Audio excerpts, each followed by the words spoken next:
नमस्कार, ओम नमः शिवाय। ज्योतिष सागर में आप सबका स्वागत है।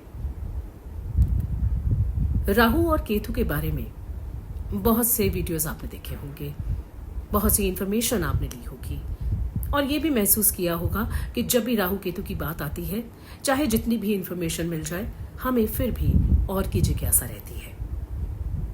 हमें उनके बारे में और जानने का मन करता है, क्योंकि ये हैं ही दोनों इतने रहस्यमयी छाया ग्रह, बहुत ही मिस्टीरियस हैं और बहुत ही सीक्रेटिव रिजल्ट्स भी देते हैं। तो आज के इस वीडियो में मैं डिस्कस करने जा रही हूं केतु के बारे में कि केतु हमारी जन्म कुंडली में क्या दर्शाते हैं, किस भाव में क्या रिजल्ट दे सकते हैं और जहां जहां केतु बैठे हैं उस भाव के प्रति हमें किस तरह से बिहेव करना चाहिए ताकि हम उनके अच्छे रिजल्ट्स पा सकें। तो आइए शुरू करते हैं। केतु को हम मंगल जैसा मानते हैं ज्योतिष में, यानी कुजवद केतु, कुज यानी मंगल। केतु का सिंबल एक फ्लैग भी है या एक नोकीली तेज धार वाली कोई भी वेपन या फिर जैसे सुई या कैंची। जैसा कि हम अपनी पौराणिक कथाओं से जानते हैं, केतु के पास सिर्फ सर के नीचे का पोर्शन है, यानी कि केवल धड़ है। उसके पास 5 इंद्रियां नहीं है, ना ही तो उसके पास सिर है। तभी कई बार आपने सुना होगा केतु को हेडलेस प्लैनेट भी कहा जाता है, यानी जहां पर भी केतु होते हैं वहां पर हम फील नहीं कर पाते हैं। ज्योतिष में केतु जिस भी भाव में प्रेजेंट होते हैं हमारे जन्म पत्रिका में, उस भाव से रिलेटेड कार्यकत्वों को हम ऑलरेडी भोग चुके होते हैं या फिर उनमें हम एक्सपर्ट होते हैं। यानी फॉर एग्जाम्पल, जैसे किसी के दूसरे भाव में यानी सेकंड हाउस में केतु प्लेस्ड है, तो दूसरा भाव हमारे लिए क्या होता है, क्या कार्यकत्व है दूसरे भाव के? खाना, हमारी सेविंग्स, हमारी बातचीत, हमारा फेस। तो इन सब चीजों को ये व्यक्ति ऑलरेडी बहुत ज्यादा यूटिलाइज कर चुका है या इन चीजों में एक्सपर्ट है, यानी फाइनेंशियल चीजों में ये व्यक्ति एक्सपर्ट होता है। सेविंग्स भी ये बहुत कर चुका होता है। खाने में भी ऐसे व्यक्ति को कुछ खास इंटरेस्ट नहीं होता, क्योंकि बहुत उसने उस चीज को भोग लिया है। और जब आप किसी चीज को भोग चुके होते हैं तभी आप उससे दूर हो सकते हैं। यानी यदि आपके सामने एक प्लेट में केक रखा है, तो जब आप उस केक को बहुत सारा खा लेंगे और यदि कोई आपको कहेगा कि और ले लीजिए, तो आप कहेंगे नहीं, बस अब और नहीं चाहिए। तो यही जो फीलिंग है कि बस अब और नहीं चाहिए, ये फीलिंग उस भाव में आ जाती है जहां पर केतु होते हैं। यानी उससे आप डिटैच हो जाते हैं, उसको आप छोड़ देना चाहते हैं या उसमें आपको इंटरेस्ट नहीं रह जाता। तो मोक्ष किसी चीज से तभी हो सकता है जब आप ऑलरेडी उस चीज को भोग चुके होंगे, और केतु मोक्ष को दर्शाता है, यानी आपको वो चीज को इग्नोर करना है या आप करते हैं जहां पर भी केतु होते हैं। इसलिए जहां पर भी केतु होंगे, तो आइए वन बाय वन समझते हैं केतु किस भाव में प्लेस्ड होते हैं तो कैसे रिजल्ट्स देते हैं। यदि केतु प्रथम भाव में हो यानी लग्न भाव में हो, तो ऐसा व्यक्ति खुद से बातचीत करता है और इन्हें ऐसा लगता है कि इन्हें कोई समझ नहीं पाता। इनको अपने विचारों को एक्सप्रेस करने में कहीं ना कहीं दिक्कत आती है और बहुत से लोग इन्हें गलत भी समझ लेते हैं, क्योंकि ये अपने आप को ठीक से एक्सप्रेस नहीं कर सकते। इन्हें खुद में ही लो कॉन्फिडेंस की फीलिंग होती है और ये हमेशा ऐसे लोगों को ढूंढते हैं अपने आसपास जो कि इनको मोटिवेट कर सके, जो कि इनको सहारा दे सके, जो कि इनको मेंटली कहीं ना कहीं हेल्प कर सके। तो ऐसे लोग बहुत बार मिसअंडरस्टूड होते हैं और अंदर से बहुत ही अकेलापन महसूस करते हैं, चाहे उनके पास कितने भी लोग हों आसपास, बट स्टिल एक फीलिंग ऑफ लोनलीनेस इन लोगों के अंदर होती है। और ये अपने फिजिकल एक्सपीरियंस जो अपीयरेंस है उस पर भी ज़्यादा ध्यान नहीं देते। इसलिए कई बार आप देखेंगे कि इनके कपड़े भी अजीब से तरीके के होते हैं। इनको बहुत ज़्यादा सजने संवरने का शौक नहीं होता, सिंपल रहते हैं या कहीं ना कहीं फैशन से अलग ही होते हैं। तो केतु फर्स्ट हाउस में बैठ के व्यक्ति को अंदर से बहुत ही लोनलीनेस की फीलिंग दे सकते हैं। जब सेकंड हाउस में केतु आते हैं तो ऐसा व्यक्ति खान पान के मामले में बहुत ही उदासीन होता है, यानी नॉर्मल खाना उसको इतना शौक नहीं होता, उसे कुछ ना कुछ डिफरेंट चाहिए। कई बार तो लंबे समय तक वो कुछ खाते ही नहीं, यानी पूरे पूरे दिन बिना खाए जा सकते हैं। बातचीत भी इनकी बहुत अजीब सी होती है, कई लोगों को इनकी बातचीत ही समझ नहीं आती है। इनकी कई बार इनकी बातचीत के कारण ही इनके रिश्ते भी खराब हो जाते हैं। ऐसे लोगों का अपने परिवार वालों के साथ भी हमेशा मनमुटाव रहता है। सेविंग्स भी करना इनके लिए मुश्किल हो जाता है। तो इनको करना ये चाहिए, जिसका भी सेकंड हाउस में केतु आ जाए, इनको कभी भी सेविंग्स के लिए पीछे नहीं भागना है। यानी केतु जहां भी बैठते हैं वो हमें ये दर्शाते हैं कि आपको इस भाव के जितने भी सिग्निफिकेशंस हैं उनके पीछे भागना नहीं है, यानी उनसे मोक्ष का भाव रखना है, यानी मोह का क्षय चाहते हैं वो आपसे, क्योंकि ऑलरेडी आप अपने पूर्व जन्मों में इन चीजों को बहुत भोग चुके होते हैं। अब आपको वो भोगना है जहां पर राहु है। लेकिन मोह का क्षय होने का अर्थ ये नहीं होता कि आप उस चीज के प्रति अपनी जिम्मेदारी को ना निभाएं। यानी यदि हम कहते हैं कि किसी के सेकंड हाउस में केतु है तो हम ये नहीं कह रहे कि आप अपने फैमिली वालों को भूल जाइए या उनसे अच्छे रिलेशंस मत रखिए या अपनी सेविंग्स तो आप सोचिए करिए ही मत। नहीं, ऐसा नहीं। आपको एक बैलेंस्ड अप्रोच रखनी है उस घर के प्रति, यानी आपको उसके लिए ऑब्सेसिव नहीं होना है, आपको खाने के लिए ऑब्सेसिव नहीं होना है। जो आपको मिलता है आप हैप्पीली उसको खाइए। ये नहीं कि मुझे तो ये बिल्कुल नहीं खाना है, मुझे कुछ और चाहिए, कुछ एक्सोटिक चाहिए, कुछ डिफरेंट चाहिए। यानी आप जो भी चीज आपको उस घर से रिलेटेड मिल रही है उसमें आप संतुष्टि का भाव लाइए। यदि आपके घर वाले आपको नहीं समझ पा रहे हैं किसी कारणवश और आपकी नहीं बन रही है, तो आप अपनी ईगो को साइड पर रख के उनसे कोऑपरेट कीजिए ताकि वो पार्ट आपकी लाइफ का अच्छे तरीके से चल सके।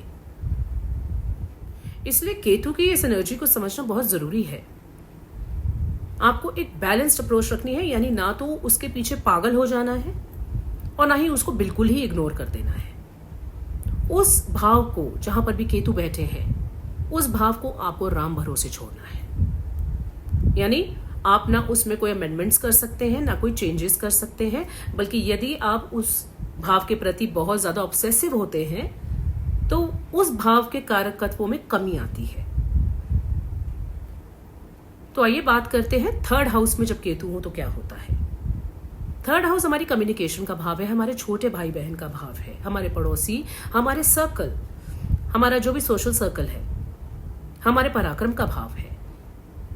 तो जब केतु यहां पर आते हैं तो कहीं ना कहीं हमें अपने कम्युनिकेशंस को लेकर बहुत ज्यादा केयरफुल रहना होता है, क्योंकि हमने जैसा कि पहले भी बताया कि केतु के पास सिर नहीं है, सिर्फ इमोशंस है, फीलिंग्स है। और जब आप किसी प्रोफेशनल एनवायरनमेंट में काम कर रहे हैं तो आपको सोच समझ के ही करना होता है। जो भी बात करनी होती है, कोई ईमेल लिखनी होती है, सोशल मीडिया पे यदि आप होते हैं तो आपको सोच समझ के वीडियोस डालने होते हैं, बात करनी होती है। लेकिन जिनका केतु थर्ड भाव में आ जाता है उनका इंटरेस्ट भी इन सब चीजों से खत्म होने लगता है। यानी वो बहुत ज्यादा लोगों से घुलना मिलना नहीं चाहते, बहुत ज्यादा अपने पड़ोसियों से बातचीत नहीं करना चाहते या बहुत बड़ा फ्रेंड सर्कल नहीं रखना चाहते, दूर रहते हैं मीडिया एक्सपोजर से। यदि समझ लीजिए कोई सेलिब्रिटी है और उनके तीसरे भाव में केतु है जन्म पत्रिका में, तो उन्हें ये बिल्कुल पसंद नहीं होगा कि वो बार बार जाके मीडिया से मिलें, अपनी फोटोज लें, बातचीत करें, बहुत ज़्यादा सोशली विजिबल रहें। वो उनका कार्य है इसलिए वो कर रहे हैं, लेकिन वो तो यदि थर्ड भाव में केतु होते हैं तो आपको बहुत ज्यादा सोशल इंटरेक्शंस में कोई इंटरेस्ट नहीं रह जाता over a period of time. तो यहां पर क्योंकि हमारे छोटे भाई बहनों का भी ये भाव है, तो छोटे भाई बहनों से भी कहीं ना कहीं आपके मन मुटाव की सिचुएशंस बन सकती हैं, पड़ोसियों से मन मुटाव की सिचुएशन बन सकती है। क्योंकि देखिए मन मुटाव क्यों होता है, क्योंकि कहीं ना कहीं आप एक दूसरे को समझ नहीं पाते हैं, आप एक दूसरे से कम्युनिकेट प्रॉपर नहीं कर पाते हैं। जो आप कह रहे हैं वो कुछ और समझ रहा है, जो वो कह रहे हैं आप कुछ और समझ रहे हैं, तो उस वजह से कहीं ना कहीं रिलेशनशिप में इश्यूज आ जाते हैं। तो ऐसे केस में आपको बहुत ज़्यादा एक तो सोशली विजिबल होने की कोशिश नहीं करनी चाहिए। जितना हो सके आप अगर अकेले रहना चाहते हैं तो उसमें ही बेहतरी है। बहुत ज़्यादा लोगों से घुलना मिलना ये आपके लिए कोई बहुत बढ़िया चीज़ नहीं है। और यदि आपके छोटे भाई बहनों से कहीं ना कहीं आपके रिलेशनशिप में प्रॉब्लम आ रही है तो आपको भी अपनी ईगो को थोड़ा साइड पे रख के उनसे सुलह करनी चाहिए, जब भी केतु थर्ड हाउस में होते हैं। तो जब केतु अगर फोर्थ हाउस में होते हैं तो फोर्थ हाउस है हमारा भूमि, भवन, वाहन, हमारी माता। तो कहीं ना कहीं माता से भी संबंधों में आपको अंदर से खालीपन महसूस होता है, यानी एक कनेक्शन नहीं बन पाता है आप दोनों का।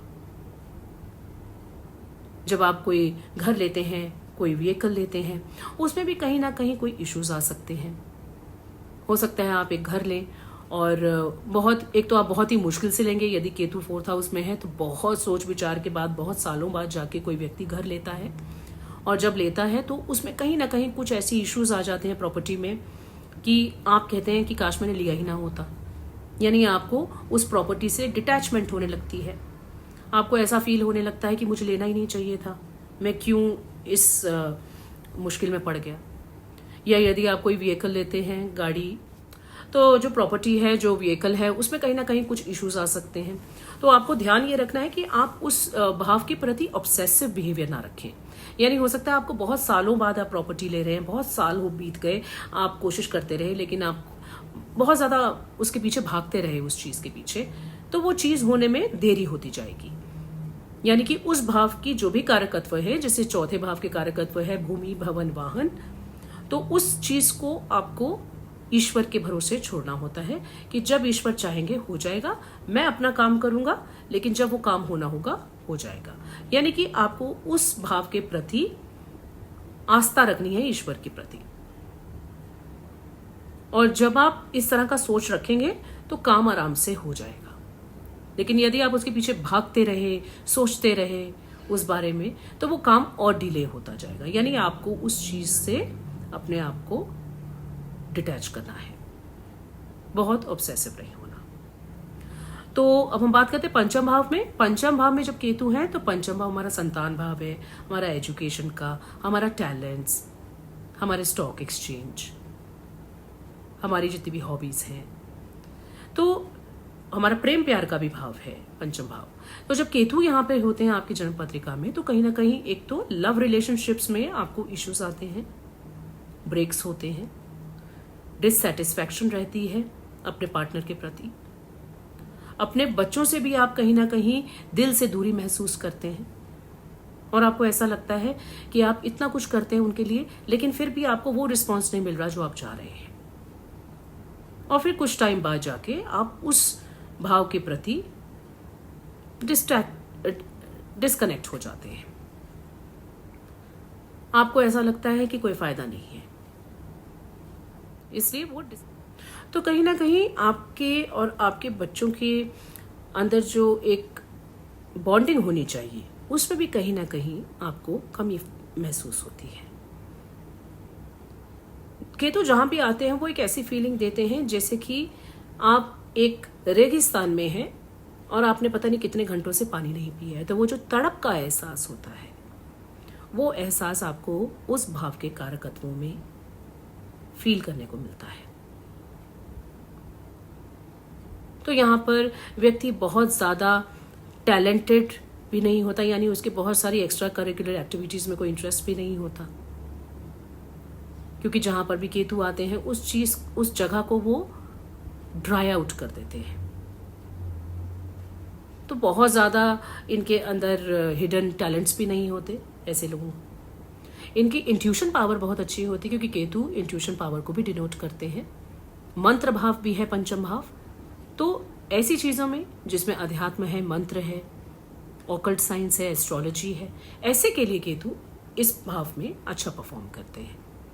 लेकिन इस भाव के कारकत्वों को हमारे को एक बैलेंस्ड अप्रोच रखनी है, बहुत ज्यादा ऑब्सेसिव नहीं हो जाना है इस भाव के लिए, यानी आपको एक कूल एटीट्यूड रखना है पंचम भाव के कारकत्वों के लिए। अब आते हैं छठे भाव पे। छठा भाव है हमारा रोग, ऋण, शत्रु। तो जैसा मैंने पहले भी बताया था कि जहां पर केतु आते हैं वहां पे कुछ ना कुछ स्ट्रेंज है उस जगह के बारे में। तो यदि ऐसे व्यक्ति जिनका छठे में केतु है, ऐसे व्यक्ति जब बीमार होते हैं तो भी उस चीज को सीरियसली नहीं लेते। यदि उनको बुखार भी हो जाता है तो वो एक जगह पे नहीं बैठेंगे, हर काम करेंगे। इनके शत्रुओं में भी कमी होती है और रोग भी अनडिटेक्टेबल